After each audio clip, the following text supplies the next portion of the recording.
Bonsoir. La Bourgogne est une voie de passage incontournable entre l'Europe du Nord et le sud de la France.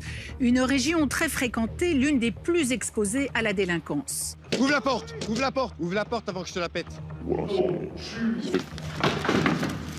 Tiens, tu vois si je rentre pas. Voilà. Allez, hop.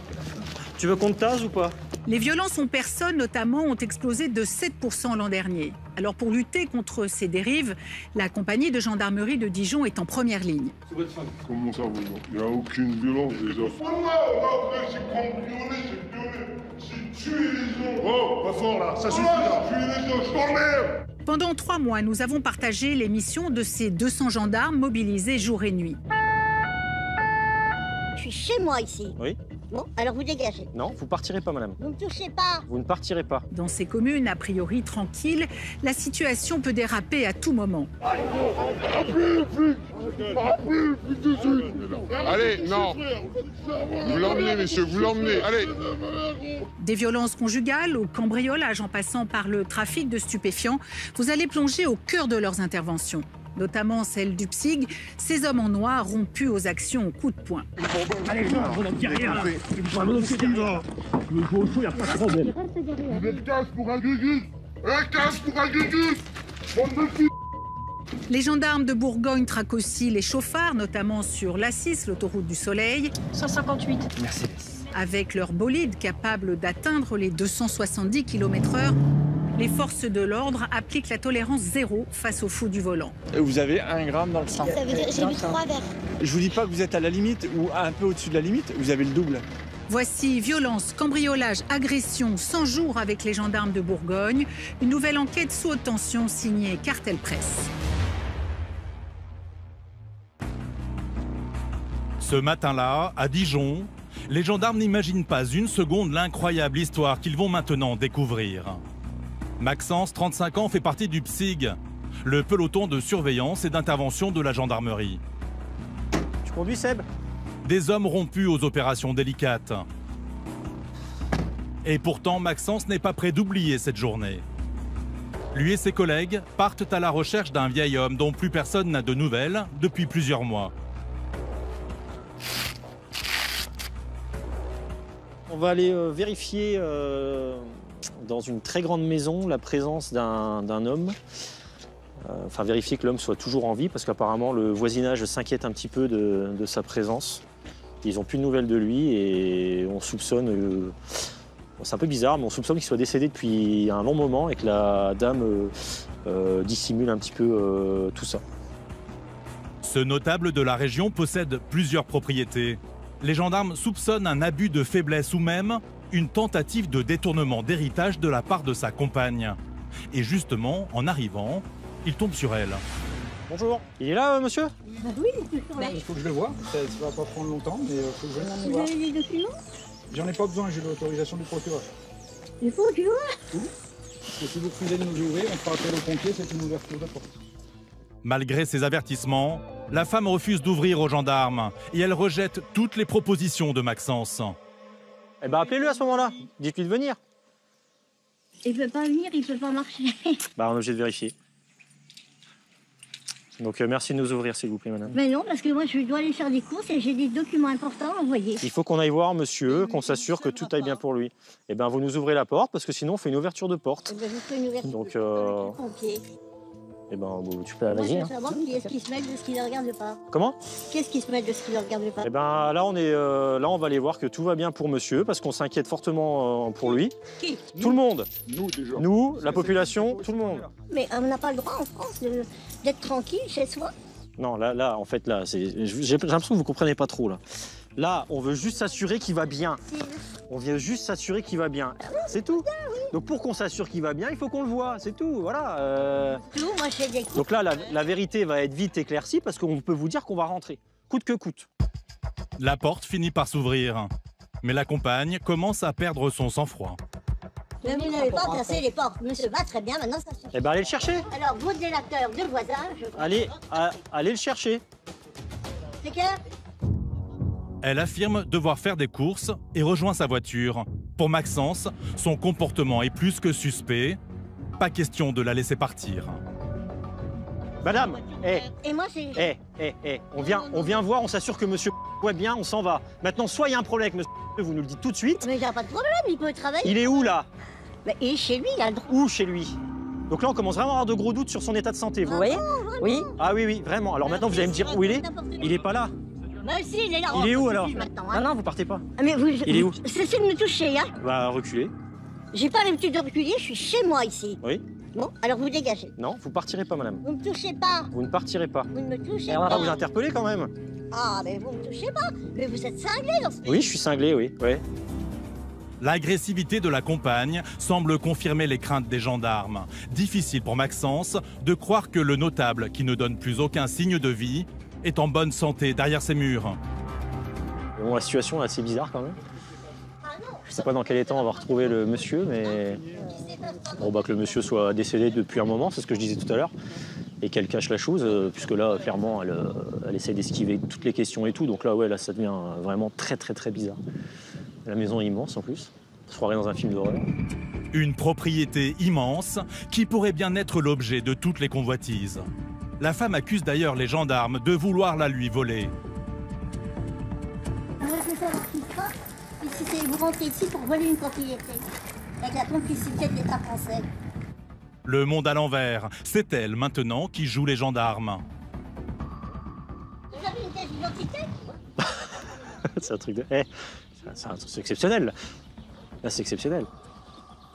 Là, on attend les pompiers pour faire une ouverture sur un éventuel secours à personne, puisque les gens s'inquiètent. La dame coopère pas du tout. Donc là, on commence vraiment à s'inquiéter de l'état de santé du monsieur. Se sentant sans doute au pied du mur, en entendant la sirène des pompiers, elle passe carrément aux menaces. Ah, tenez, ils arrivent. Entendez? On va bientôt savoir ce qui se passe. Je vais déposer une plaque. Ouais. La situation va bientôt basculer, je pense. Oh bah ça, elle va basculer, ça va se retourner quand même. Hein. Ah bah ça, j'en suis pas si certain, moi. Finalement, à l'arrivée des pompiers, elle semble se résigner. Bon pied de biche ou mettez la clé? Mais je vais la clé, moi. Ah, on va mettre un coup de clé. Et je vais déposer des plaques contre vous. Mais à peine la porte ouverte, elle lance des cris de détresse.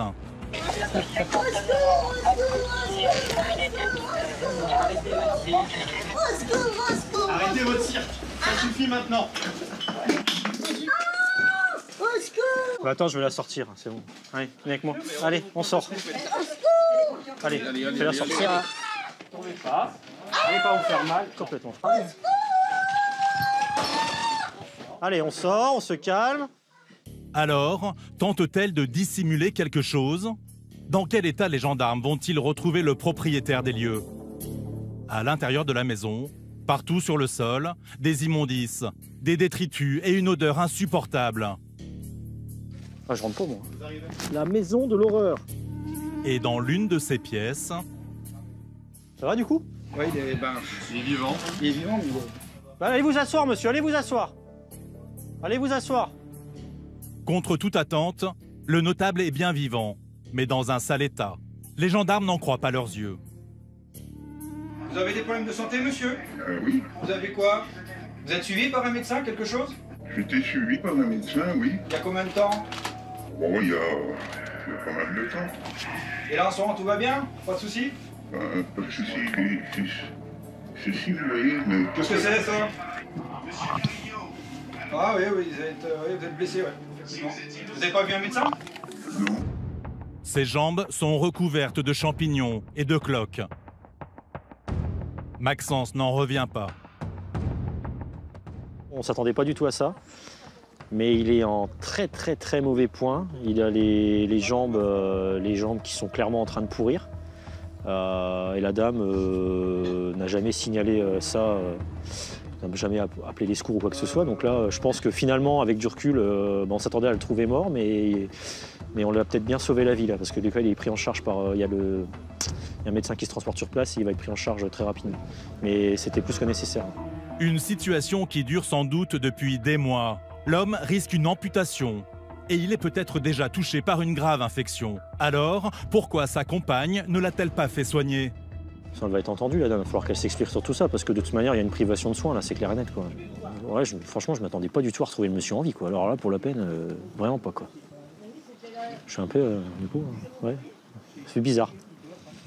Surtout voir l'état de ses jambes, c'est fou, quoi. Même les pompiers disaient qu'ils n'avaient jamais vu ça en 20 ans pour certains, les jambes comme ça.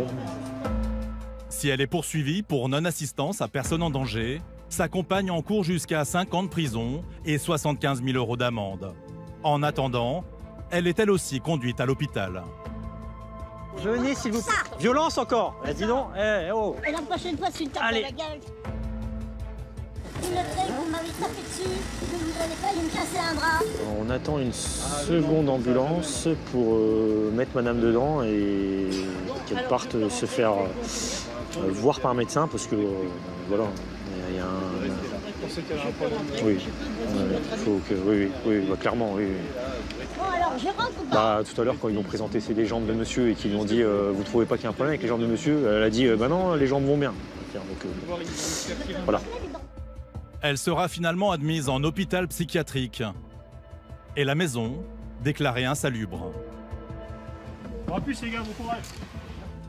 Fin de mission pour Maxence. Aujourd'hui, lui et ses collègues ont peut-être sauvé la vie d'un homme. L'an dernier, en France, les signalements pour maltraitance sur personnes âgées ont augmenté de 13%.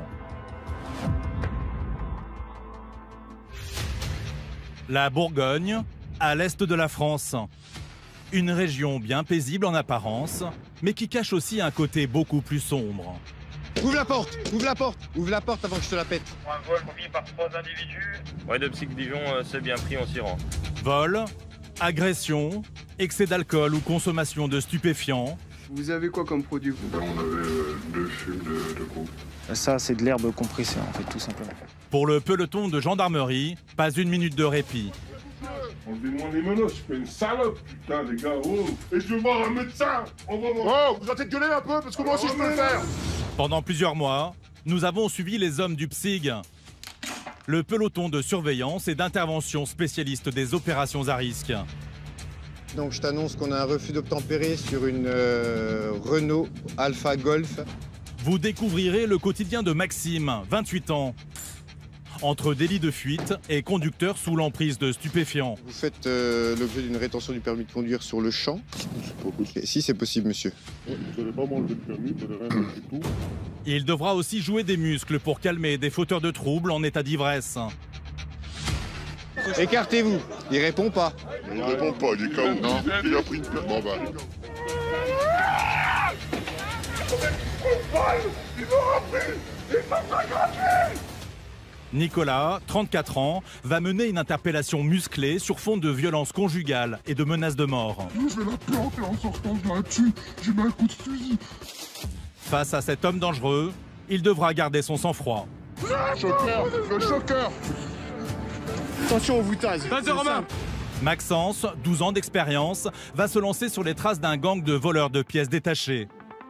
Là, je crois que j'ai trouvé leur accès. C'est ici qu'ils s'est barré. Les mecs sur du pot catalytique, de toute manière, il reste pas que 5 minutes. Sans compter les interventions compliquées sur fond d'alcool et de misère sociale. J'ai rien fait. Je suis innocent. Et vive le gilet jaune. Et sur la route aussi, les gendarmes doivent ouvrir l'œil.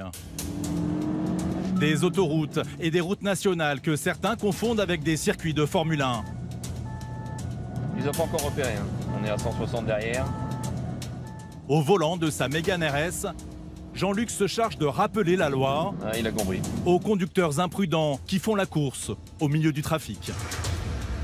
Il est plus à mon cul 2-3 fois, et puis je me suis dit, je vais lui mettre 500 mètres, quoi. Et ben voilà.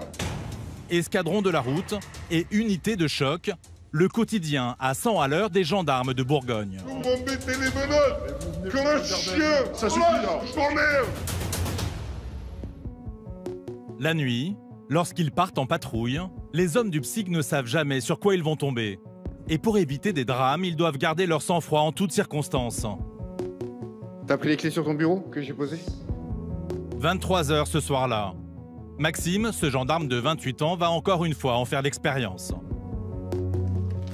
Comme chaque nuit, il part en patrouille avec ses collègues, prêts à intercepter chauffards et délinquants en tout genre. 311 sur écoute. Et alors qu'ils sont partis depuis seulement quelques minutes, ils aperçoivent une voiture dont le chauffeur est un peu trop pressé. Ouais, tu suis celle-ci s'il te plaît, parce qu'elle roule un peu, on est déjà à 102, puis tu vois, on se fait doubler. Maxime s'apprête à l'interpeller, mais le conducteur, lui, ne l'entend pas de cette oreille. Allez. Alors, attends, on va attendre de voir quand même, mais je pense que oui. Ouais, c'est parti, on a un refus. Allez, je l'annonce. Un refus d'obtempérer puni de 6 points en moins, 7 500 € d'amende et d'une suspension du permis pouvant aller jusqu'à 3 ans. Tu peux me répéter l'IMAT, s'il te plaît? Ouais, 220 311. Ouais, donc je t'annonce qu'on a un refus d'obtempérer sur une Renault Alpha Golf. Prenant tous les risques, l'individu accélère en plein centre-ville. Maxime tente de rester au contact. Il monte dans les tours. Hein. De nuit, c'est très fréquent. Donc voilà, c'est le jeu et à eux d'essayer de gagner et à nous essayer aussi de faire en sorte que les individus soient interpellés sur le moment. Seulement, le chauffard est prêt à tout. Pour le PSIG, la poursuite devient dangereuse et pas question de causer un accident. Putain, il est parti où? Va à gauche, sinon il serait tout droit. Ouais, on est au niveau de... où il y a les tours d'immeubles. Ouais, donc on vient de perdre le véhicule. On procède à une vérification de tous les axes, voir si on retombe pas dessus. Maxime a noté le numéro de la plaque. Dans un cas pareil, c'est la consigne.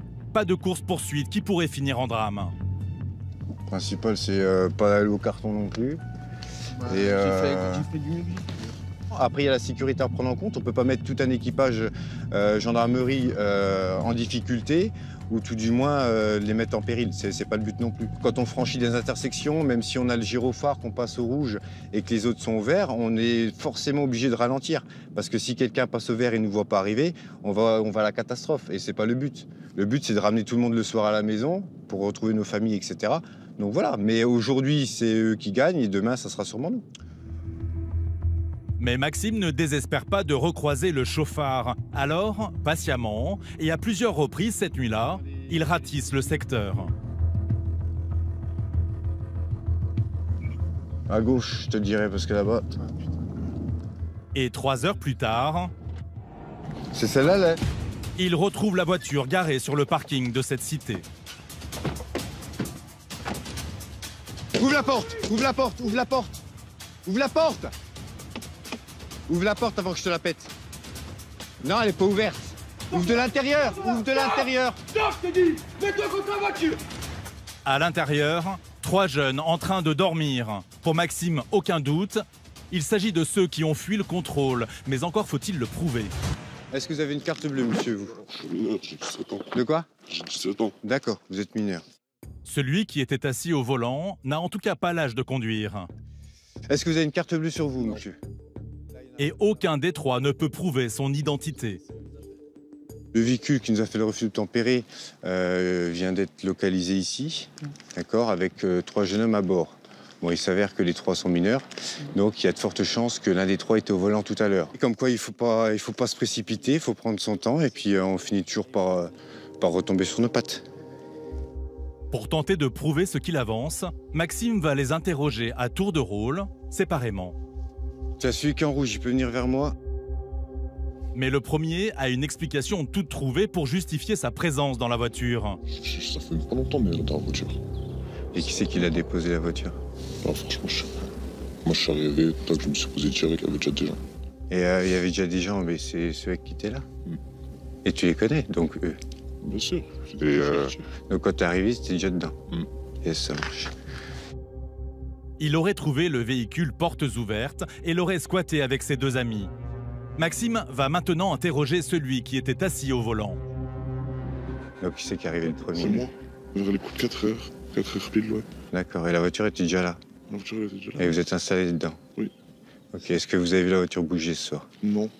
D'accord. Donc vous savez pas qui c'est qui l'a utilisé avant? Non, du tout. Aucun des jeunes ne reconnaît les faits. Et problème, Maxime n'a aucun moyen de les confondre, alors il les met en garde. Du coup, la voiture, vous savez pas qui elle appartient? Non. Moi, je vous ai dit, les gars, je connais sans surnom, c'est quoi? Ouais, c'est tout? Ouais, sans surnom, c'est quoi? D'accord, ok. Donc l'enquête va se poursuivre, d'accord?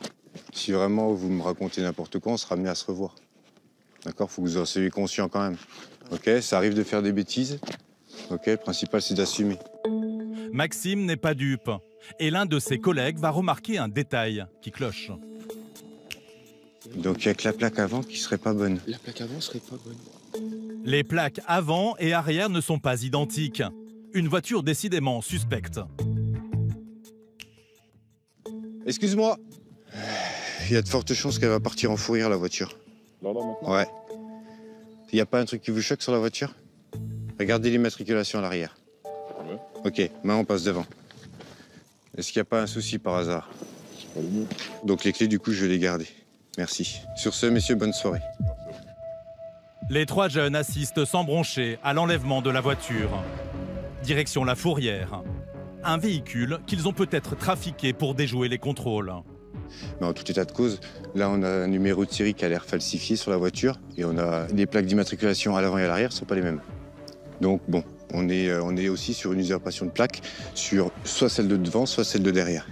Ils ont peut-être gagné encore pour ce soir, en tout cas, ils ont perdu la voiture. Quelques jours plus tard, des images de vidéosurveillance parleront. Les trois jeunes qui squattaient la voiture seraient bien ceux qui ont semé les gendarmes. La justice décidera de leur sort dans quelques mois. «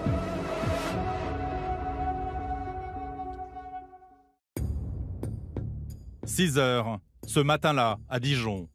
Les hommes du PSIG sont en état d'alerte. Nicolas, ce gendarme de 34 ans, part pour une intervention sensible. C'est refermé là, l'armerie? Avec deux de ses collègues, il doit interpeller un homme violent qui aurait menacé de mort son ex-compagne. Yes, merci. Nicolas est tendu. C'est le genre d'intervention qui inquiète les gendarmes. Tout peut arriver avec ces individus imprévisibles. Et cette fois, le suspect semble agressif. C'est une personne qui a exercé des violences sur son ex-conjointe, des menaces avec un taser et des dégradations sur le véhicule, en l'occurrence des crevaisons de pneus sur son véhicule. Le PSIG débarque dans ce quartier pavillonnaire. C'est là, à droite là. Donc là, il y a la bagnole, elle est là. Nicolas et ses collègues ne veulent pas interpeller l'homme chez lui. Il pourrait être armé. Leur stratégie, le suivre jusqu'à son lieu de travail et le cueillir en douceur. Donc, non seulement le véhicule est bien présent et il y a de la lumière au domicile. Donc concernant aux investigations menées avant l'interpellation, tout correspond. Son véhicule est bien garé sur place. D'après les informations des gendarmes, l'homme devrait sortir de chez lui vers 7 heures. Mais ce matin-là, l'attente se prolonge. Donc il suffit qu'il se fasse son capé-cap. Il va partir à écart, tu vois. Entre 7h et 7h15. Ouais. Les minutes passent, le jour se lève, et toujours aucune trace du suspect. Ouais, mon lieutenant. Race, non, ça bouge toujours pas. Après, ça peut être fluctuant en fonction de le début de l'embauche. Hein. Il peut prendre à 8h30, il peut prendre à 9h. Les gendarmes commencent à s'impatienter. L'homme est-il vraiment sur place? Ou y aurait-il une autre sortie à l'arrière de la maison? Ouais, c'est fait. Ok. Eh ben, on va faire un petit passage, puis je vous dis ça. Nicolas fait le tour du pâté de maison. Et en revenant... Il n'y a plus la bagnole. Mauvaise surprise. La voiture a disparu. L'homme recherché vient sans doute de partir pour son lieu de travail. Ouais, maintenant, donc on va faire un passage, il n'y a plus la voiture. Il n'y a plus la voiture, donc soit il a pris l'autoroute, c'est une hypothèse, soit il est passé par des petits chemins et on n'avait pas visu dessus. Pour le PSIG, pas une minute à perdre. L'unité fonce vers l'entreprise qui emploie cet homme réputé violent, en espérant y retrouver la trace de sa voiture. Allié ? Elle a vérifié la plaque, mais... je confirme l'identification du véhicule. Sa voiture est bien garée sur le site. Des renforts de la gendarmerie arrivent sur place, mais pour Nicolas et ses hommes, nouveau contretemps. Ouais, pour tout ça, c'est parti à côté. Ouais, c'est reçu aussi, Sierra. C'est vraiment pas de bol. Selon son patron, l'homme serait déjà parti sur un chantier tout proche au volant d'un camion. Pour le PSIG, la course continue. Il faut le coincer au plus vite avant qu'il ne puisse s'en prendre à son ex-compagne. Et c'est quand même une petite histoire qui commence à devenir longue quand même. Bah oui. Et ça va être la directe à droite. Et cette fois, en arrivant à l'adresse indiquée... Et si c'est ça. Ouais, confirmé sur le véhicule. L'homme suspecté de menace de mort est au volant de ce camion qui se gare. T'es prêt? Nico et Mathieu, vous le tapez, moi je... L'interpellation est imminente et comme prévu, elle va être mouvementée. Bonjour monsieur, gendarmerie, laissez les mains en l'air, posez vos clés là s'il vous plaît. Hop. Non, non, on va essayer de... Tournez-vous sur... Mettez les mains sur la tête. Est-ce que vous avez des objets dangereux sur vous ou pas? Hein? Restez là, bougez pas. Non, je vous dis de pas bouger le temps qu'on fasse... L'homme est nerveux. Il sait peut-être déjà que son ancienne compagne a porté plainte. Pour harcèlement et menace de mort, il encourt jusqu'à 6 mois de prison. Restez là, monsieur, vous bougez pas.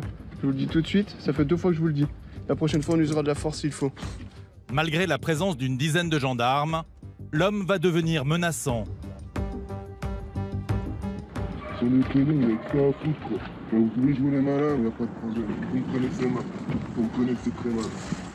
Face à ces provocations, Nicolas et ses collègues gardent leur calme. Mais soudain, l'homme dépasse les bornes en s'adressant à l'une de leurs collègues. Je t'ai parlé à toi. Monsieur, vous calmez. Je t'ai parlé à toi. Calmez là. Calmez-vous. Bah, je m'en bats les couilles quand tu me parles. Calmez, d'accord. On va remonter derrière, hein, c'est pas un problème. Et alors? Alors quoi? Il y a pire dans la vie, qu'est-ce que je m'en bats les couilles? Qu'est-ce qu'il y a? Allez, on va derrière là. Le suspect entre dans une colère noire. Les hommes du PSIG doivent s'y mettre à 4 pour le maîtriser. Vous croyez quoi, bande de guignols là? Vous êtes 15 pour un gugus? 15 pour un gugus? Bande de f***. Il enchaîne les outrages, bien décidé à ne pas faciliter la tâche des gendarmes. Vous allez voir les matchs, je vais les faire monter par le médecin. Vous allez voir. Et une fois embarqué dans la camionnette, il explose. Calmez-vous.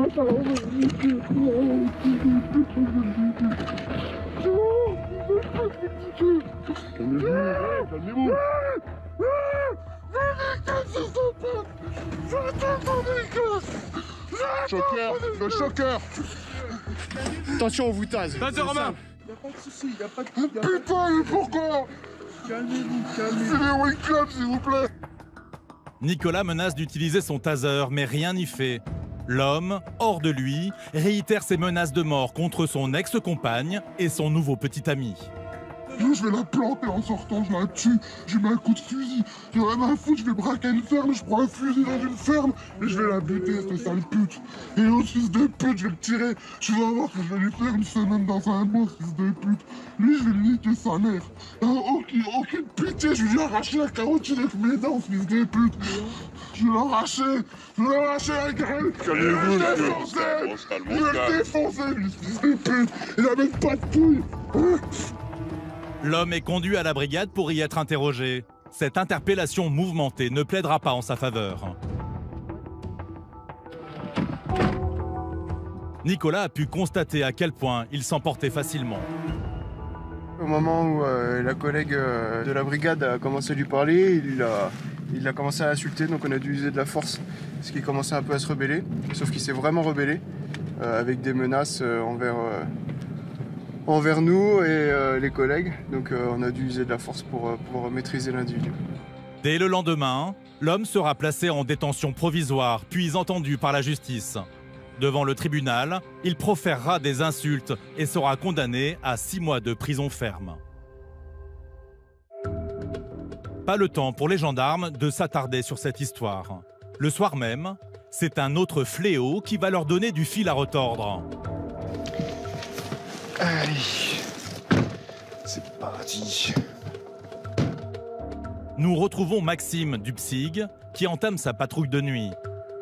Et encore une fois, à peine parti, il croise une voiture qui attire son attention. Tiens, va au bout là-bas, s'il te plaît. Il a un feu en moins, ça marche. Au départ, un simple problème de phare. Mais l'intervention va durer bien plus longtemps que prévu. Tu restes au volant, ça repart.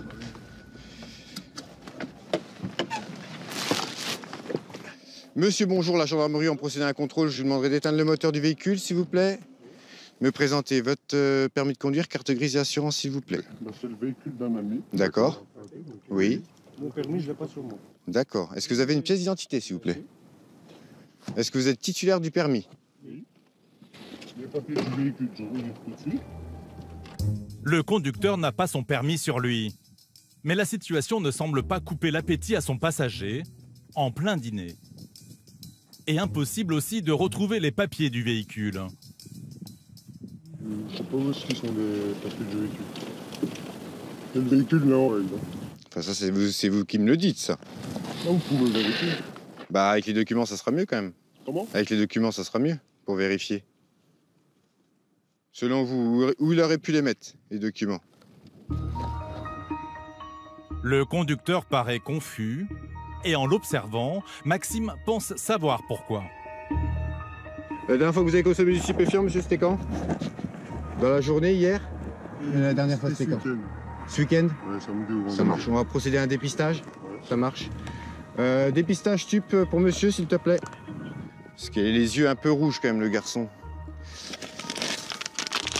Tiens, je te remercie. Les yeux rouges, les pupilles dilatées, des signes que les gendarmes connaissent trop bien. Et pas question de laisser passer. L'an dernier, dans la région, la route a fait 70 morts. Une fois sur 5, les stupéfiants étaient à l'origine du drame. Alors, le test, qu'est-ce que ça donne? Parce que l'on est à 10 minutes. Pour le jeune homme, les ennuis commencent. Alors, effectivement, il ressort positif au cannabis.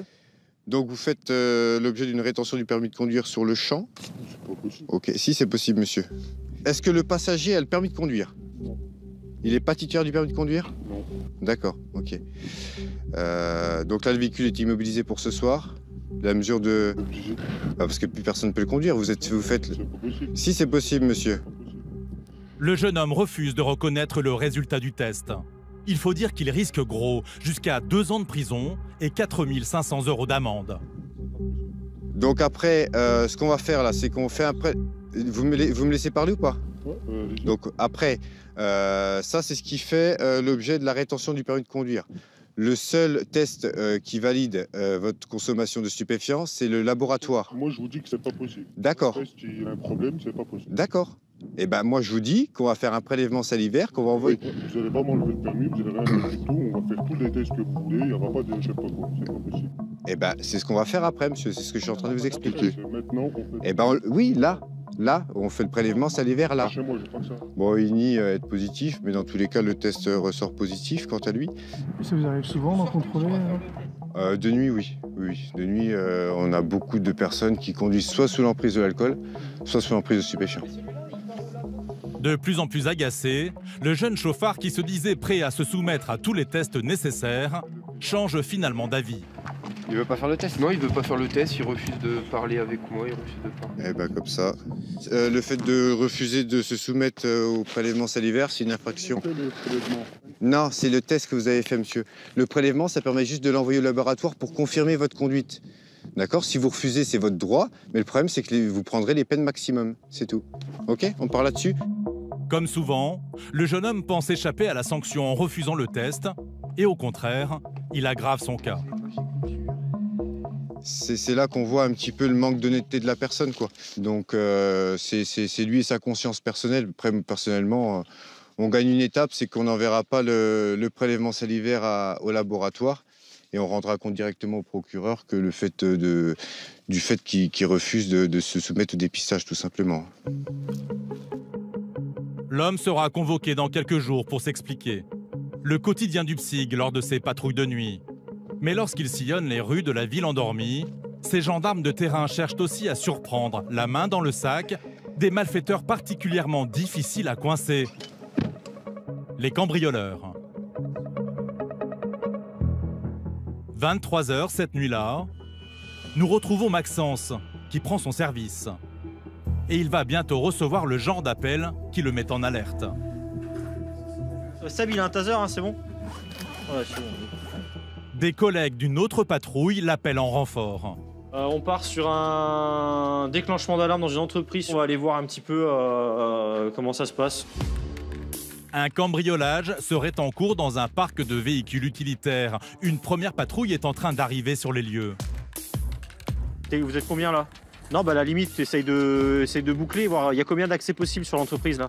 Mets une équipe devant, une équipe derrière, on arrive nous. Hein? Ok. Maxence a peut-être une chance de coincer des voleurs en flagrant délit. L'entreprise se trouve à 20 km de là. C'est le gérant qui a donné l'alerte. Et sur place, la chasse est déjà lancée. Ensuite, un individu qui est parti le long de la voie de chemin de fer. Ouais, de 311, est-ce qu'on a une description de l'individu? Négatif, on n'a rien du tout. Ouais, c'est bien pris, hein. On est sur vous, on sera sur vous dans 10 minutes max. L'un des voleurs vient de prendre la fuite. Et il s'agit peut-être d'un récidiviste. Une semaine plus tôt, 58 pièces automobiles ont été volées au même endroit. Arrivé sur place, Maxence retrouve ses collègues qui bloquent tous les accès au site. Les voleurs sont peut-être encore sur place si l'on en croit les images de vidéosurveillance. Mais on va aller voir sur site parce que sur la vidéo, il y avait 4 mecs et lui, il en voit qu'un partir. Ça se trouve, est-ce qu'il n'y en a pas? Parce qu'il y a 1000 camions sur le site. Ouais, il est grand le site? 1000 camions. Alors on va reconnaître le site, t'as raison. Les 3 complices du fugitif sont peut-être encore cachés quelque part dans ce parc. Mais avec près de 1000 véhicules garés ici, ce ne sont pas les cachettes qui manquent. On y va tous à pied? Les gendarmes se dispersent pour quadriller le secteur et ils ne laissent rien au hasard. Seb, on va faire l'intérieur des conteneurs. Conteneurs, coffres des véhicules. Le moindre recoin du parking est inspecté à la loupe.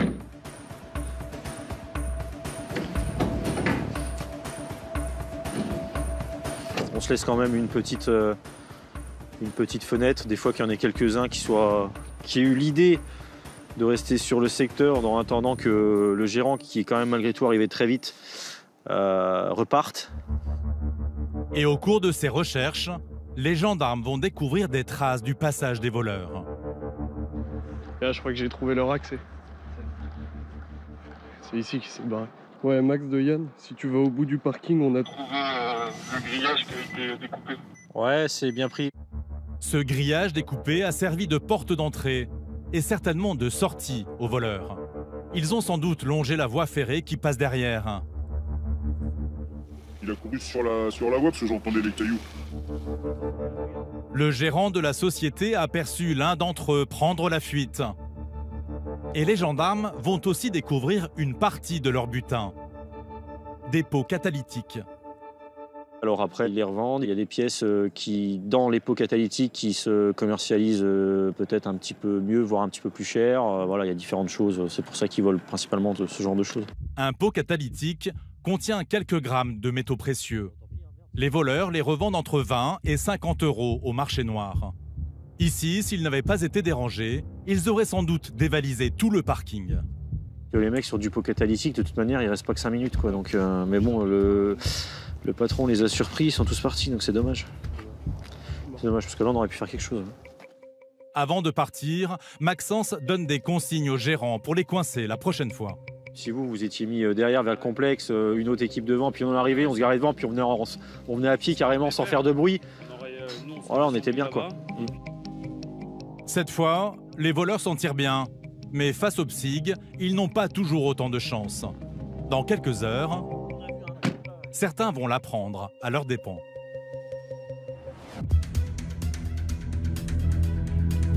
C'est en plein jour cette fois que les malfaiteurs vont opérer. Pour une raison simple, ils ciblent les grandes surfaces. Bon, on est parti. Romain, maréchal des logis chefs de 35 ans, ne va pas tarder à croiser leur chemin. Tout commence par un appel du centre opérationnel. Un vol vient d'avoir lieu dans une grande enseigne d'articles de sport. Les PAMS viennent de partir pour un vol commis par 3 individus qui apparemment se trouvent actuellement à l'arrêt de tram de la piscine olympique. Ouais, de Psych Dijon, c'est bien pris, on s'y rend. On va aller voir ça, on a eu le descriptif, on va essayer de les trouver. Ça vous arrive souvent, les vols à l'étage? Dans le secteur ici, ouais, pas mal, parce que c'est quand même une zone commerciale assez importante, donc ça arrive assez régulièrement. Des vols à l'étalage, rien que dans le département, on en compte une quinzaine par jour.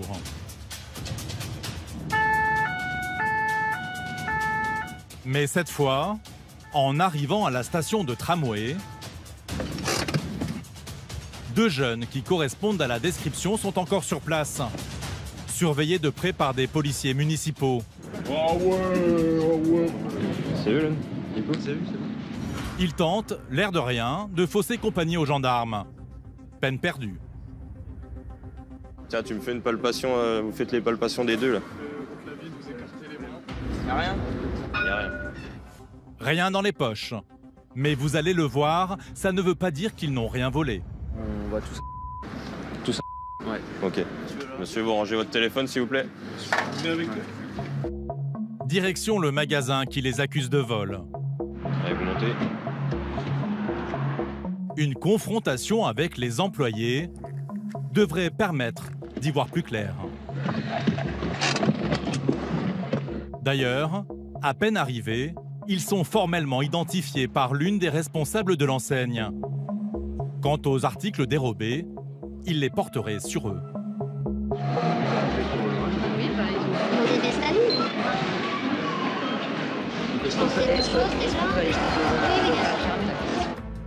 Romain aimerait confirmer l'information et pourquoi pas les amener à reconnaître les faits. Là, du coup, apparemment, c'est les individus qui ont commis un vol dans le magasin, donc on va aller voir avec un responsable si c'est bien eux. Et surprise, dans les bureaux, le psy retrouve d'autres gendarmes. Ce sont en réalité 4 jeunes qui auraient dévalisé les rayons. On envoie le suivant. Venez, s'il vous plaît. Les gendarmes vont les entendre un par un, avec une attention particulière pour les 2 jeunes interpellés à la station de tramway. Du coup, c'est les 2 là qui sont partis en courant. Et les autres sont restés dans le... Okay. Malgré ce témoignage et les vêtements retrouvés sur eux, ils commencent par nier les faits. J'ai entendu le système sonner, donc... Oui, celle-là. Hein. Elle sonne aussi. Hein. C'est là, ça compte. Bah, elle sonne. Ça sonne. De toute façon, ça va être vite vu. Il y en a 2. C'est pas difficile. Les stocks, ils sont à jour, limite tous les jours. Ça se vérifie vite, un stock. C'est juste que nous, on va perdre 5 minutes pour de la merde. On s'en fout. Mais alors pourquoi elle sonne?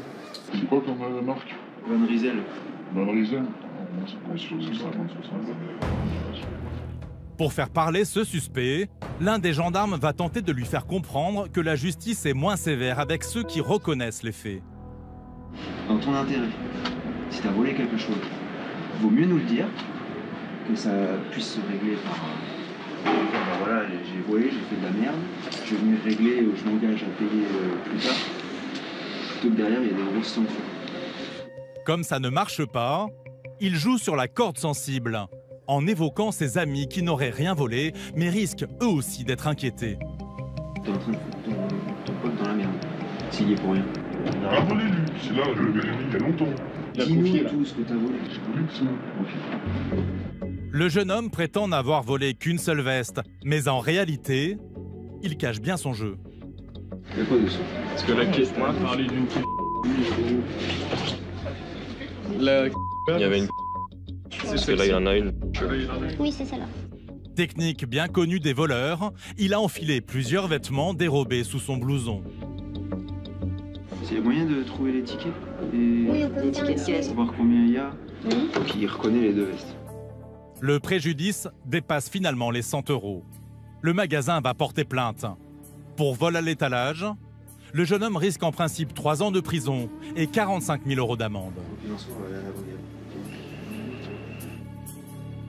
Mais comme il est mineur, sa peine sera sans doute beaucoup moins lourde. C'est la justice qui en décidera dans quelques semaines.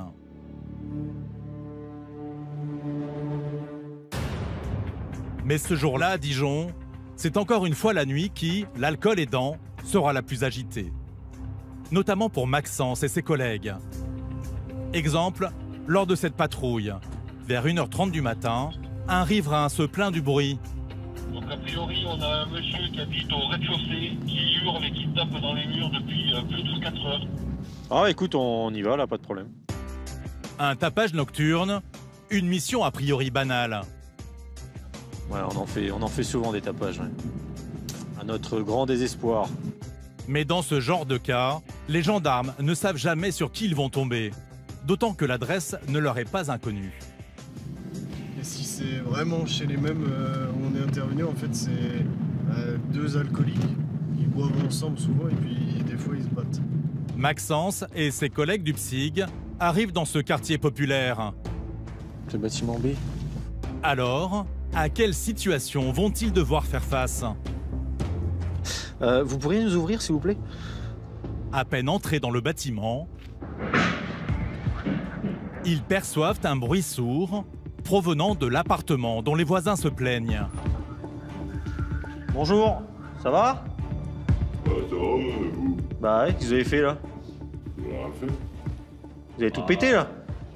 J'ai une patrouille laisse tomber. Vous êtes tout seul? Bah, seul Face à eux, un homme totalement ivre et qui ne semble pas très coopératif. Tenez, vous sortez s'il vous plaît. Non, je sors pas. Comment? Je sors pas. Comment ça vous sortez pas? Chez moi. Ouais mais là c'est le bazar là. Vous avez blessé personne? Vous avez blessé personne dans l'appartement là? Vous êtes tout seul ou pas chez vous? Chez moi là, je rentre pas là. L'homme est agressif et il y a peut-être chez lui quelqu'un qui a besoin d'aide. Alors Maxence n'a pas le choix. Tiens, tu vois si je rentre pas. Voilà. Allez, hop. Tu veux qu'on te tase ou pas? Allez. Est-ce que tu veux qu'on te tase? Laisse-toi faire ou je te tase. Les gendarmes l'interpellent pour outrage. Mais ils aimeraient surtout savoir s'il y a quelqu'un d'autre chez lui. Ouais, on a eu outrage sur nous là, rébellion. Et l'individu a tout cassé chez lui, donc on voulait quand même vérifier, mais il voulait pas nous laisser rentrer. Donc outrage sur le palier de porte. Donc individu très fortement alcoolisé. Je peux vous faire un dos? Il a tout fracassé dans l'appart, donc on voulait au moins sécuriser parce qu'il veut pas me dire s'il est tout seul ou pas. Apparemment il a tout pété, il a tout hurlé dans la soirée, donc tu vois, qu'on aille voir un peu s'il a blessé personne, quoi.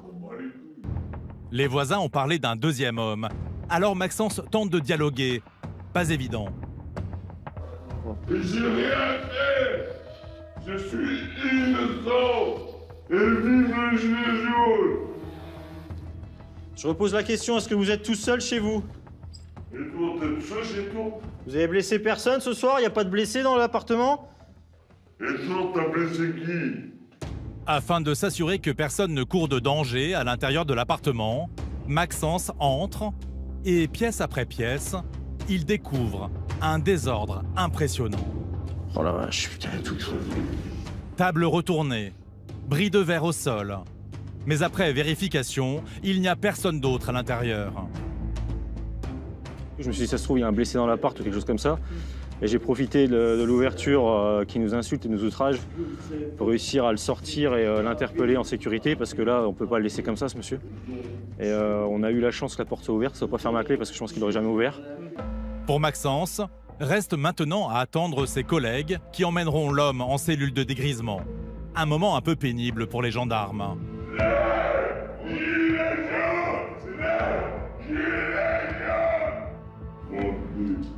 Ils essuient une pluie d'insultes. Et une voisine, qui vient aux nouvelles, en prend elle aussi pour son grade. Dans ta gueule, toi, seul. Ma fille va à l'école le matin, comment? Le plus, c'est que j'ai rien vu. Faut pas trop écouter ce qu'il dit, parce que c'est pas... Sinon, c'est pas possible, quoi. Et là, vous allez entendre, vous l'avez déjà entendu. Voilà, ça fait partie du package. L'homme est emmené à la brigade où il passera la nuit en cellule. Les gendarmes déposeront plainte contre lui pour outrage. La police, hein. Il risque jusqu'à 1 an de prison et 15 000 € d'amende. Mais cette semaine-là, l'alcool va faire de plus gros dégâts, avec encore une fois les gendarmes en première ligne. En Côte d'Or, comme dans toutes les régions, certains événements mettent les gendarmes sur les dents. Fêtes de village, carnaval, feria, des rassemblements bon enfant la journée, mais le soir venu, ils s'accompagnent souvent d'excès en tout genre et de débordements. Ce soir-là, à Dijon, c'est Maxime qui prend la tête de la patrouille. Bâton télescopique, diffuseur lacrymogène, taser et gilet de protection, lui et ses hommes s'équipent lourdement, car la nuit risque d'être agitée. Alors là, on part sur un événement qui rassemble beaucoup de monde. C'est une fête dans le cadre des festivités du carnaval. Et c'est des événements qui peuvent effectivement créer des troubles à l'ordre public. Donc du coup, on équipe la patrouille avec des DMP. C'est des petites grenades qui permettent de lancer des billes de caoutchouc, mais également le lanceur de 40 en cas de prise à partie de certains individus. Un carnaval dans l'une des villes des environs. Chaque année, il réunit de nombreux jeunes et il n'est pas rare que des bagarres éclatent. Pour éviter ces dérapages, Maxime et ses hommes vont tenter de raisonner les fêtards et de les empêcher de consommer de la drogue ou trop d'alcool.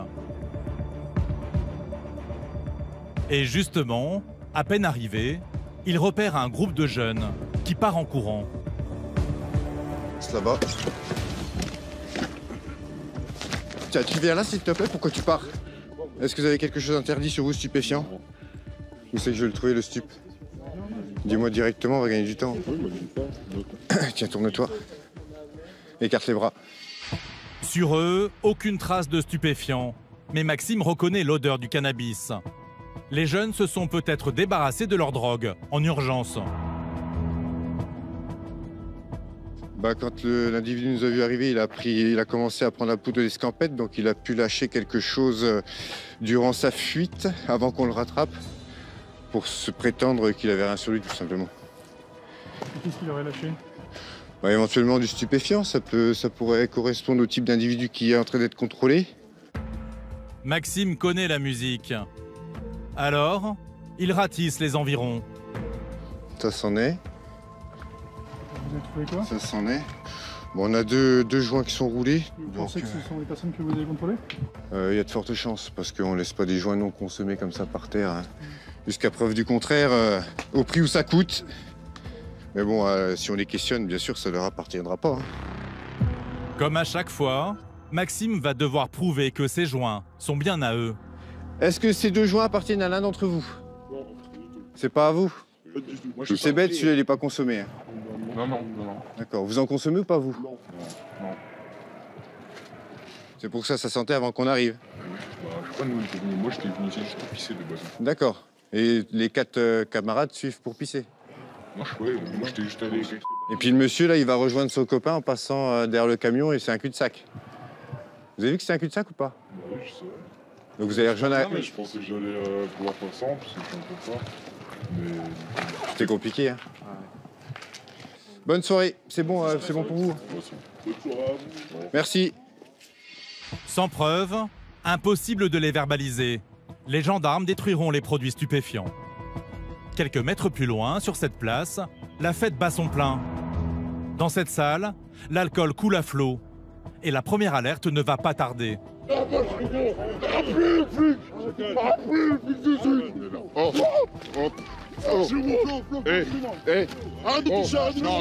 vous l'emmenez.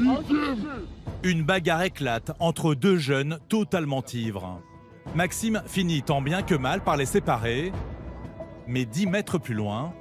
D'accord, donc vous l'emmenez. Allez. Allez,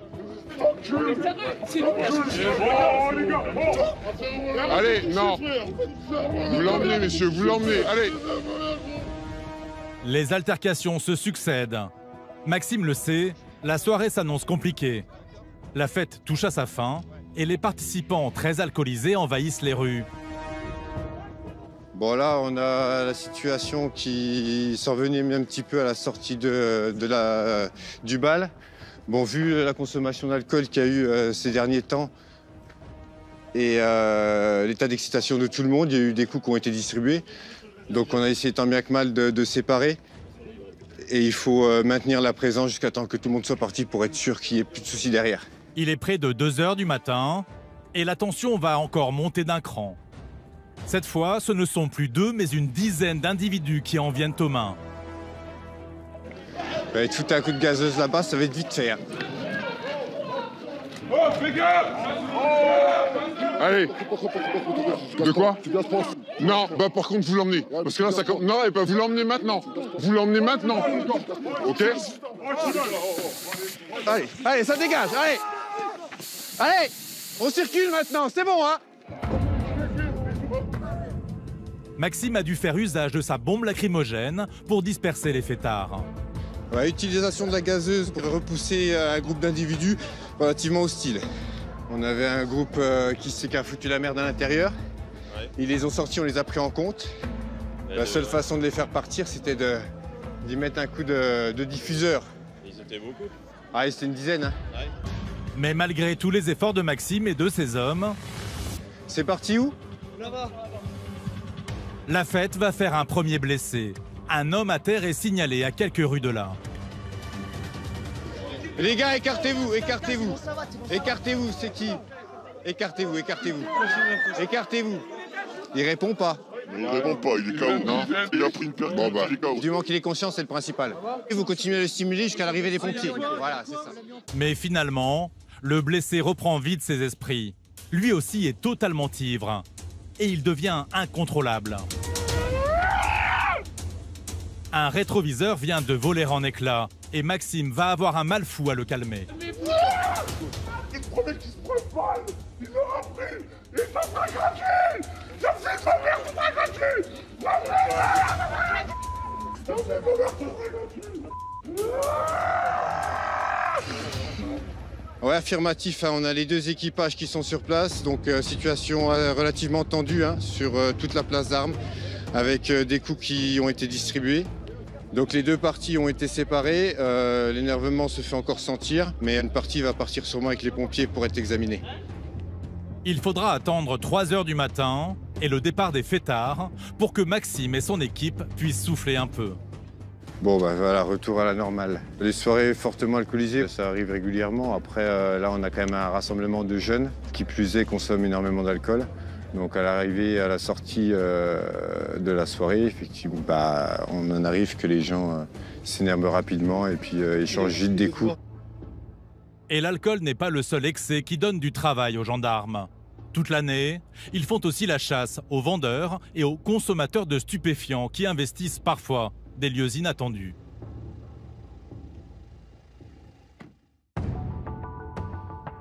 En poste à Dijon depuis 5 ans, Nicolas le sait mieux que personne.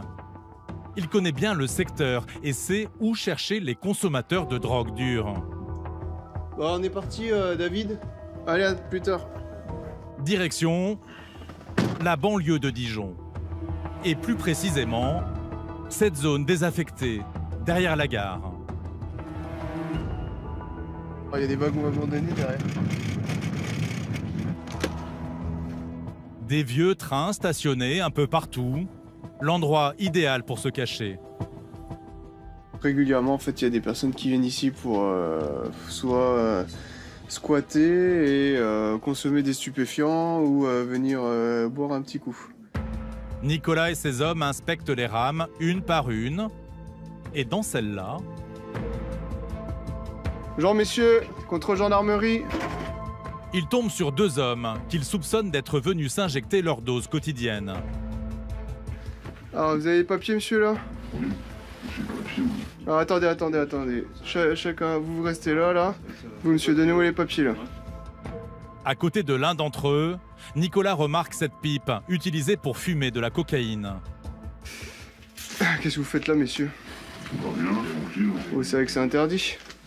Donc là, monsieur, vous touchez à rien. Je sais ce que c'est. Ça marche.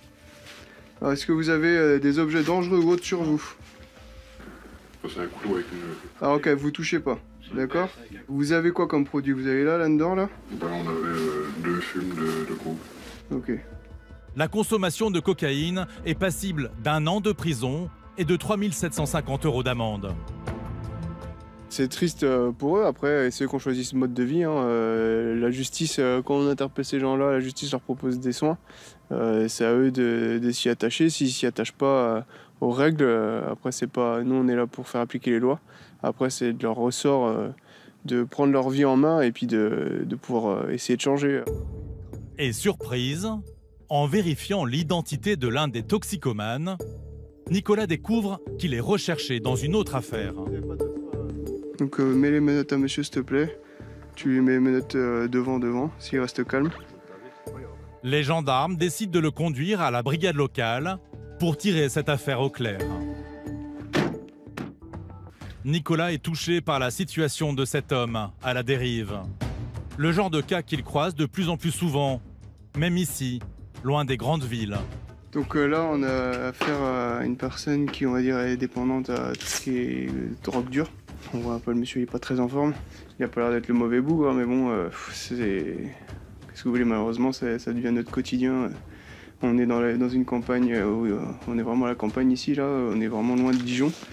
Et c'est là où on voit les gens qui sont... voilà, il n'y a pas forcément de boulot et pas trop d'argent. Et du coup, ils sont un peu dans la drogue, quoi. L'homme écopera finalement de 13 mois de prison. Même s'ils ne sont pas indifférents à la détresse sociale, les gendarmes doivent faire respecter la loi. Car la drogue fait chaque année des ravages, notamment lorsque certains consomment des stupéfiants avant de prendre le volant. 8 h du matin, ce jour-là, à la gare de péage de Pouilly, près de Dijon. L'escadron départemental de sécurité routière tente justement de débusquer ces chauffards. Bonjour monsieur, oui. Tenez, mettez-vous juste devant le véhicule que les collègues sont en train de contrôler. Julien, adjudant de 45 ans, contrôle son premier automobiliste de la journée. Un jeune homme d'une trentaine d'années qui va regretter d'avoir croisé sa route. Alors, contrôle gendarmerie, je vais vous demander les papiers du véhicule et votre permis, s'il vous plaît.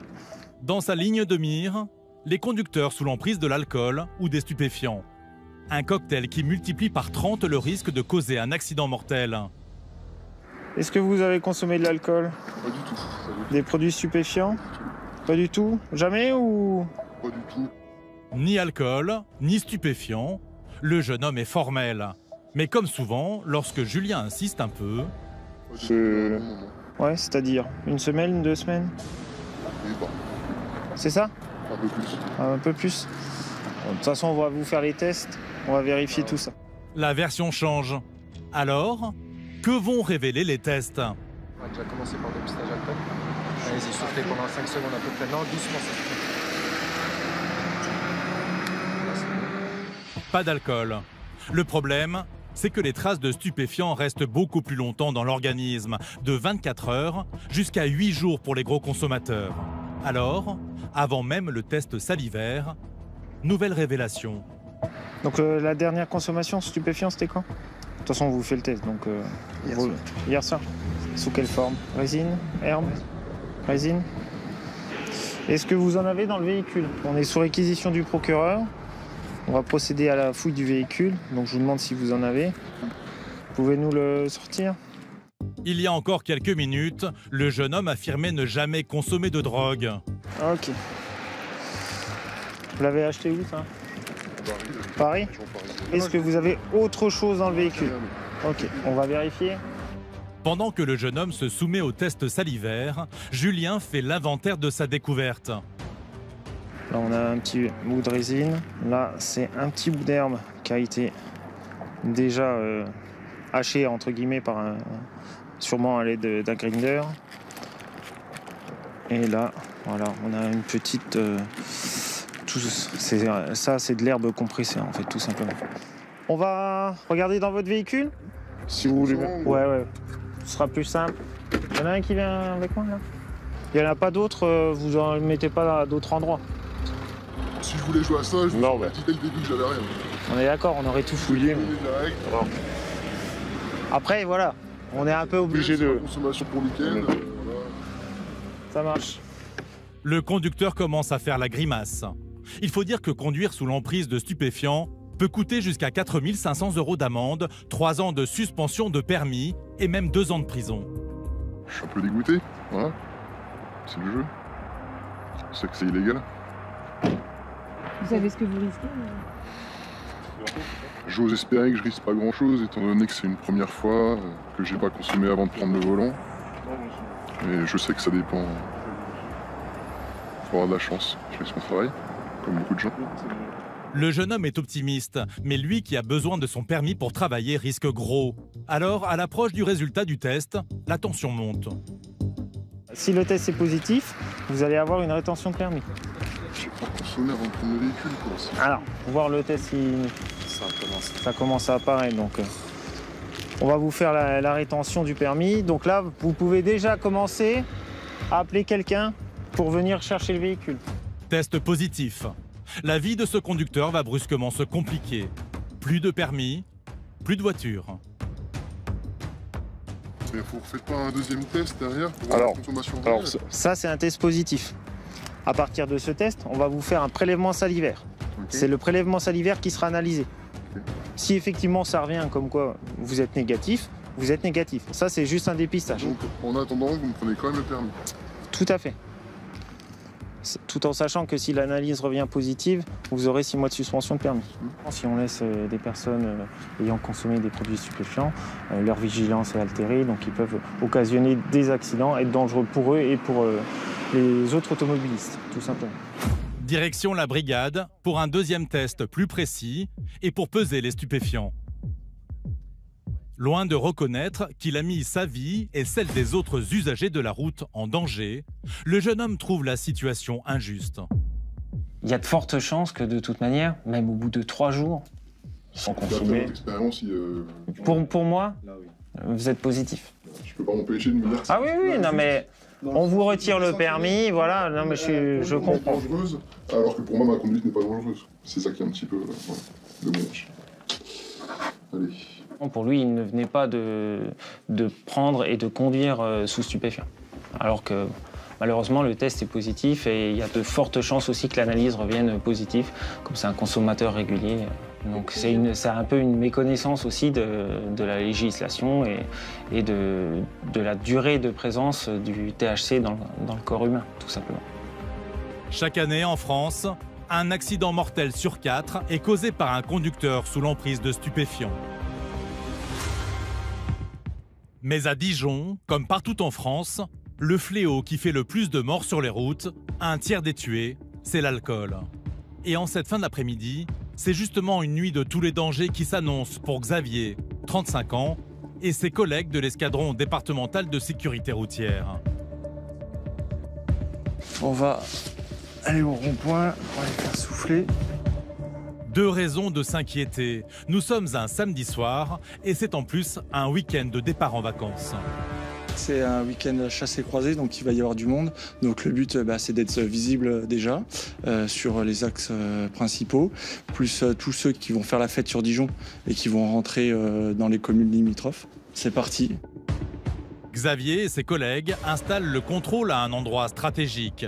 Un point de passage discret, souvent emprunté par ceux qui veulent éviter les gendarmes. Tu fais souffler, puis après on va garer le monsieur. Il n'avait pas sa ceinture de sécurité. Ouais. Dès le premier contrôle, un jeune conducteur qui n'a pas mis sa ceinture et multiplie les petites infractions. Donc pour l'alcool c'est bon. Par contre la ceinture vous l'aviez pas? Non. Pour quelle raison? Je sortais du chez moi, j'allais la mettre. Je suis désolé. J'habite juste le chalet en bois là, je suis à côté. Alors vous êtes en probatoire monsieur? Permis? Oui, ouais. Vous êtes en probatoire. Oui. Donc à l'auto-école, normalement les règles sont simples. Vous rentrez dans le véhicule, vous installez au poste de conduite, vous mettez la ceinture et vous démarrez après. Okay. À l'eau rétro comme ça, je suis pas sûr que vous y voyez grand chose. Non, je me suis fait piquer. Ouais, c'est le genre de choses qu'il faut faire. Oui, je sais. Ouais. Vous avez le A derrière? Non plus. Ok. Ça fait beaucoup là. De toute façon, on va vous verbaliser pour la ceinture. Oui. Hein, c'est une infraction. Ouais. Et puis, et pour le A, donc vous penserez à le mettre? Vous l'avez dans le véhicule? Non, j'ai même pas de A. Ouais, donc vous le mettez jamais? Faut jamais en acheter un. Vous le mettez jamais? Non. Ok. Le jeune homme est décidément distrait et oublié de boucler sa ceinture, ça coûte cher. C'est une amende à 90 € avec 3 points. D'accord. D'accord. Je vais vous demander une signature. Allez, bonne soirée, monsieur. Au revoir. Mais à partir de maintenant, Xavier va tomber sur des infractions beaucoup plus sérieuses.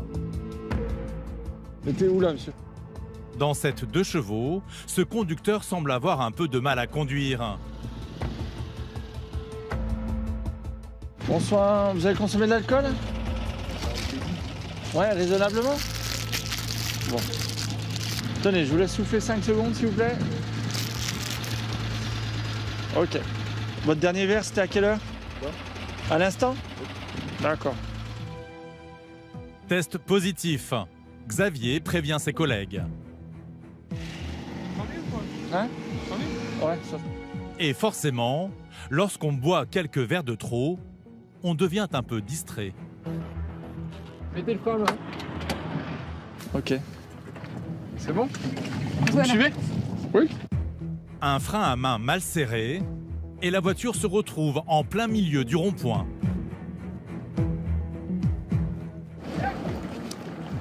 Ouais, la voiture. Oh merde. J'ai dit de mettre le frein à main, vous l'avez pas vu? Il y a du frein sur votre bagnole? Non, il n'y a pas beaucoup de place. Ah bah ouais, mais là... On déconne. Le contrôle démarre mal. Un peu embarrassé, le conducteur recommence la manœuvre. C'est bon? Il n'y a pas de marée là? On va la retrouver là-bas, hein? Allez-y, monsieur. Allez, vous suivez mon collègue? Puis direction le fourgon. On reste sur le trottoir? Pour un test d'alcoolémie plus précis. L'homme ne se cherche pas d'excuses. Il a bu avant de prendre le volant. Et ce n'est pas la première fois. Ça vous est déjà arrivé ce genre de contrôle, monsieur? Oui. Vous êtes habitué à ce genre de... Non, mais ça m'est arrivé déjà ici, déjà. Ah, au même endroit? Oui, je sais ce que j'ai bu. Le soufflage, c'est une chose, mais entre l'alcoolisme qu'il y a dans mon sang, c'est autre chose. Comme souvent, l'homme se pense capable de conduire. Et il sort sans doute d'un dîner bien arrosé. Vous avez bu quoi exactement? Alors, je suis chasseur, à manger, j'ai bu un verre de blanc, j'ai bu un verre de rouge, j'ai pas bu d'alcool. D'accord. Voilà. Seulement 2 verres, une version qui va évoluer en attendant le résultat du test. Je vous dis là, j'ai bu pas d'impéritif alcool. Ouais. J'ai bu un blanc, 2 rouges en mangeant, terminé. Que 3 verres alors? 3 verres. 3 verres, d'accord. Bon, ok, on verra. On va voir. Problème, la machine, elle, ne va pas raconter tout à fait la même histoire. Alors vous lisez combien, monsieur? 0,57, d'accord? Ah oui. De toute façon, là, j'ai lu il n'y a pas longtemps. De toute façon, je sais que là, obligatoirement... 0,57 mg par litre d'air expiré, alors que la limite est fixée à 0,25. C'est plus du double. L'équivalent d'1 gramme d'alcool dans le sang. Le permis du chasseur est suspendu. Il écope de 6 points en moins et risque jusqu'à 4 500 € d'amende. Bien sûr, il n'a plus le droit de conduire, ce qu'il n'a pas encore compris. Je vais rentrer chez ma mère. Hein. Ouais, là, non, mais je vais... Ah bon? Non, mais je vais chez ma mère... Non, mais même 2 mètres. Ah bon? Ouais. Oh, merde. Il va falloir... y a quelqu'un là, pas loin? Bah non. Maman... Ah bah si, je vais aller voir maman. Ouais, elle a le permis? Oui. Ouais? Ok. C'est sa mère qui viendra rechercher le véhicule le lendemain. Lui va rentrer à pied, mais avant ça, il veut régler un point important.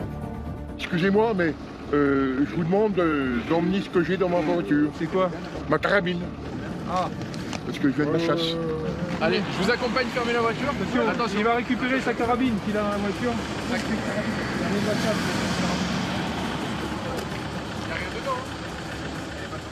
Il pourra récupérer sa carabine sans munitions.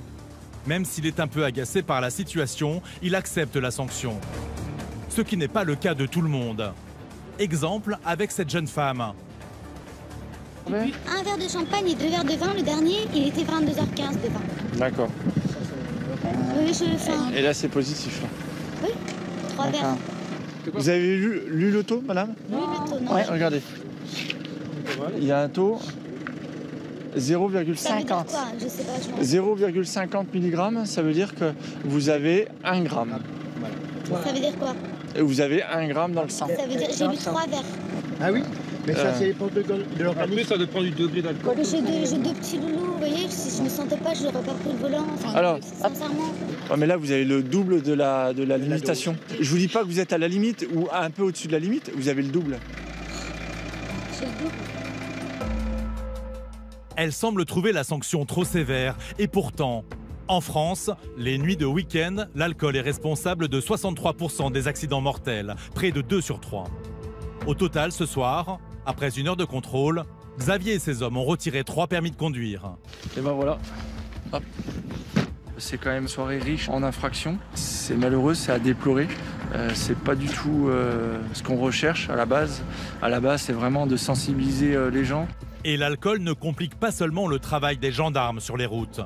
Ces soirs de week-end pour le psyg aussi, il n'est pas rare qu'à cause de lui, une intervention devienne très difficile à gérer.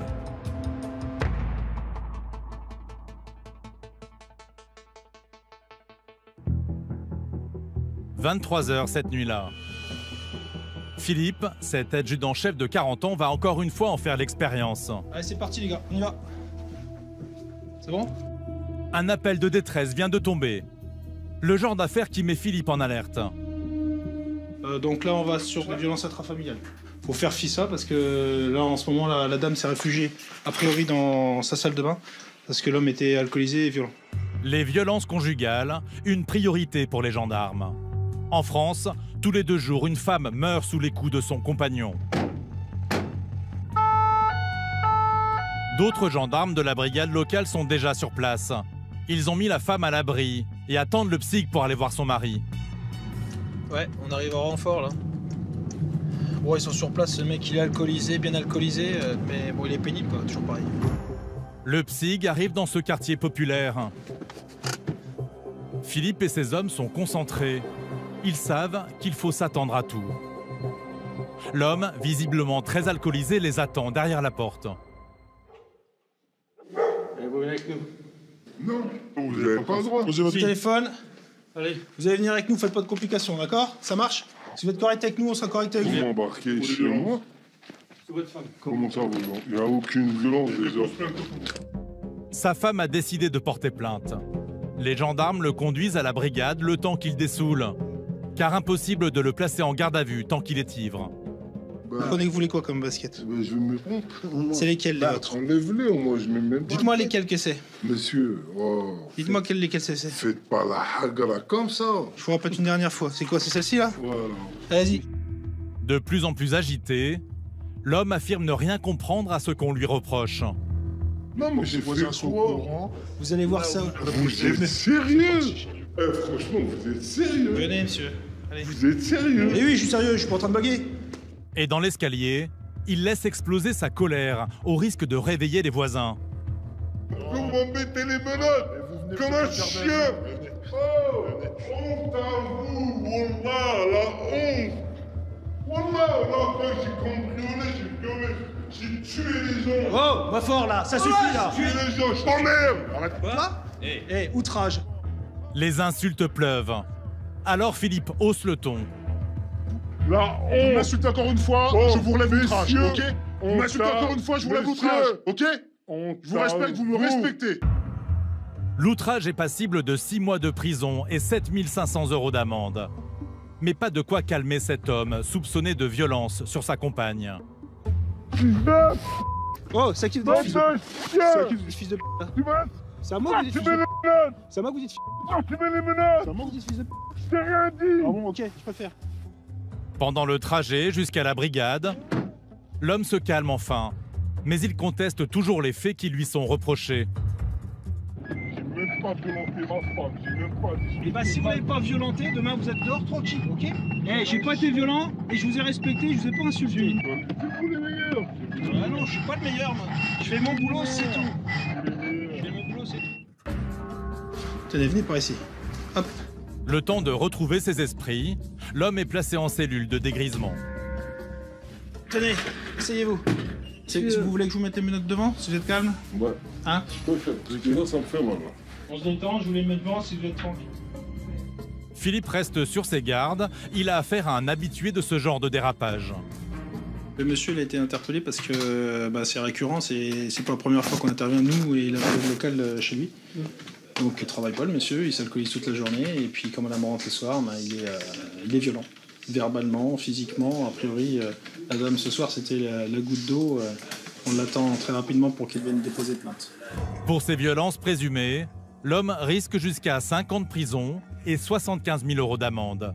Mais il accuse sa femme de l'avoir dénoncé à tort. C'est madame qui est bien maligne, elle est contente. Elle est bien contente. Enlevez-moi les menottes, je suis pas une salope, putain, les gars. Oh, on va les enlever. Soyez des hommes. Monsieur, venez souffler. Une pute, moi. On fait comme ça avec tout le monde, vous êtes pas une exception. L'homme le sait peut-être, dans ce genre d'affaires, la consommation d'alcool est une circonstance aggravante. Il refuse en tout cas l'alcotest. Enlevez-moi les menottes. Vous voulez souffler, oui ou non? Emmenez-moi à l'hôpital. Emmenez-moi à l'hôpital. Je ne souffle pas, je m'emmène à l'hôpital et je veux voir un médecin. Oh, vous parlez autrement, ok? Oh, vous arrêtez de gueuler un peu parce que moi aussi je peux le faire. Oh, vous arrêtez de gueuler un peu? Écoutez, mesdames. Non, je vous écoute pas là maintenant, c'est fini. Depuis le début, moi je vous manque pas de respect, ne m'en manquez pas. Hein. Attention. C'est quelqu'un qui est complètement ivre, hein, donc on a l'habitude de pratiquer ce genre de personnes. Après, ils restent quand même intelligents parce qu'ils n'outrepassent pas la limite qui ferait que on lui relèverait en plus une rébellion, enfin surtout un outrage, une rébellion aux violences qu'il a faites à sa femme. Quoi. Vous redescendez d'un ton, ok? Redescendez d'un ton. Regarde, j'ai redescendu d'un ton. Enlève-moi les menottes. Je ne sais pas vous agresser. Je suis pas un chien. Dans 3 affaires de violence conjugale sur 4, l'agresseur est alcoolisé. Je vais t'enlever les menottes dans la cellule. Je te ramène un verre d'eau. Comme souvent, sa femme ne déposera finalement pas plainte. Il ressortira après quelques heures en cellule de dégrisement. Le lendemain matin, c'est un autre genre d'excès que les gendarmes vont combattre.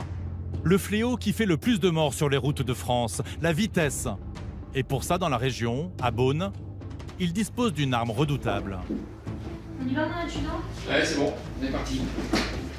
Jean-Luc, adjudant, 26 ans d'expérience, en est l'un des pilotes. Son outil de travail, cette Mégane RS, vitesse de pointe, 270 km/h.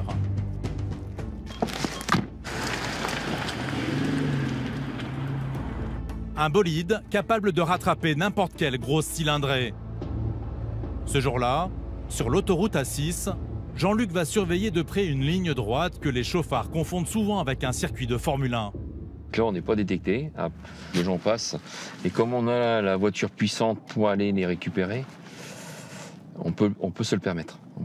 Tandis que nos collègues du peloton d'autoroute, là, ils n'ont pas ce genre de véhicules. Donc, ils sont obligés de faire du contrôle vitesse, mais eux, on approche, c'est-à-dire en voyant les véhicules arriver. Jean-Luc cherche surtout à sanctionner les gros excès de vitesse, particulièrement dangereux. Et justement... 158. Mercedes. Mercedes SUV de couleur noire. C'est bon, là? Oui, c'est tout bon. 158. Près de 30 km/h au-dessus de la limitation.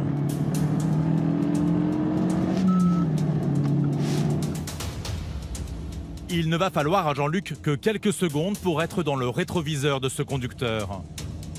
Il n'a pas encore repéré parce que quand il va nous repérer, il va mettre un coup de frein. Mais surprise, cette fois pas de coup de frein. Au volant de cette berline noire, le chauffard ne semble pas remarquer les gendarmes. Ils n'ont pas encore repéré, hein. On est à 160 derrière. Preuve que ils regardent pas. Hein. Je vais me montrer dans ses rétroviseurs. Hop, je suis là. Jolie voiture. Mais malgré plusieurs tentatives, Jean-Luc semble transparent. Ah, pas du tout. Non, non. Ça va bientôt nous voir.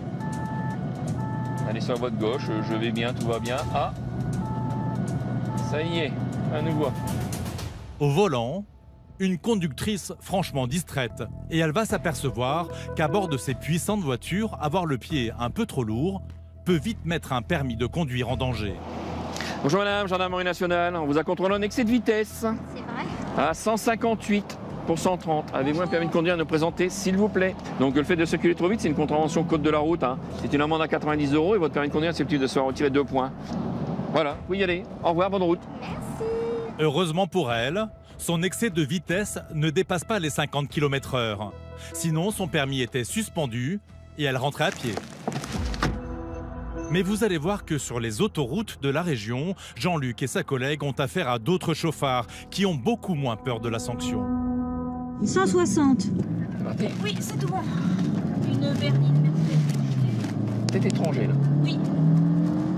Jean-Luc a remarqué une plaque étrangère et ça fait une grosse différence. Car pour ces conducteurs, les sanctions ne sont pas les mêmes. Et dans ce cas-là, il y a quand même des points qui sont relevés. Non, non, non. Pas de points pour les étrangers. Pas de points en moins. Voilà sans doute pourquoi dans cette région, aux routes très empruntées, Jean-Luc croise aussi souvent des étrangers en excès de vitesse. Ah, il a compris. Ils comprennent vite, hein. Le chauffard, un Belge, écopera donc d'une simple amende. Et vous allez voir que ça ne va pas vraiment l'impressionner. Bonjour monsieur, gendarmerie nationale. On vous a contrôlé en excès de vitesse. Ah bon? À 160 km/h. Est-ce que vous avez un document quelconque? Vous habitez en Belgique? Ouais. Avec votre adresse actuelle en Belgique. Parce que je vais vous envoyer le procès-verbal directement en Belgique. Ah bon? Oui. C'est nouveau ça. Oui, c'est nouveau. Ah bon? Ouais. Vous allez pas les raconter aux Belges que je roule vite en frein? Non, non, non, non. Non, non, non, non. En Belgique, pas de système de points. Mais le permis peut être suspendu en cas d'infraction. Voilà pourquoi l'homme n'aimerait pas que les policiers belges soient au courant de son excès de vitesse. Les gendarmes français enverront l'amende chez lui. Et avant de partir, il explique pourquoi il a dépassé les limites autorisées, à cause d'un autre conducteur qui l'agaçait. J'ai pas roulé 20 km à 160. Hein. Mais vous avez juste fait une pointe. Depuis Lyon, on l'a dépassé, on a joué, dans le tunnel sous Fourvière. Oui. Et puis il est venu à mon cul 2-3 fois, et puis je le redépassais en roulant normalement. Mais voilà, je ne savais pas, vous n'étiez pas au bon endroit. Ah si. Un concours de vitesse sur l'autoroute, un jeu très dangereux. L'homme n'a pas l'air de se rendre compte qu'il met sa vie et celle des autres en danger. Ouais, c'est pas un jeu, mais bon, je pense qu'il n'a pas été content quand je l'ai dépassé dans le tunnel sous Fourvière, et puis il s'est dit, tiens, je vais un peu énerver le Belge. Là, je me suis dit, je vais lui mettre 500 mètres, quoi, et ben voilà. Voilà ce qui arrive. Sa conduite irresponsable lui vaudra 90 € d'amende. Une petite signature là, une fois. Avec mon doigt ou avec le doigt, oui, allez-y. C'est le procès verbal d'infraction que vous allez recevoir directement chez vous en Belgique. Voilà. Ouais. Bon, voilà. Sur ce, au revoir, bonne route. Au revoir. À vous aussi, hein. Au revoir. Mais son petit concours de vitesse aurait pu lui coûter beaucoup plus cher. Par contre, s'il roule 40 km/h au-dessus de la vitesse autorisée, qui est de 130 sur l'autoroute, là, par contre, il aura une amende de 135 € et on prend le permis de conduire. Et s'il roule au-dessus de 50 km/h par rapport à la vitesse autorisée, ce sera une amende de 750 €. Ouais. Et on prend le permis, bien sûr. Entre délits routiers, vols ou excès en tout genre, les gendarmes de Côte d'Or doivent se battre sur tous les fronts. Et leur combat n'est pas près de s'arrêter. En 10 ans, dans le département, les cambriolages ont augmenté de 6%, les coups et blessures de près de 30%.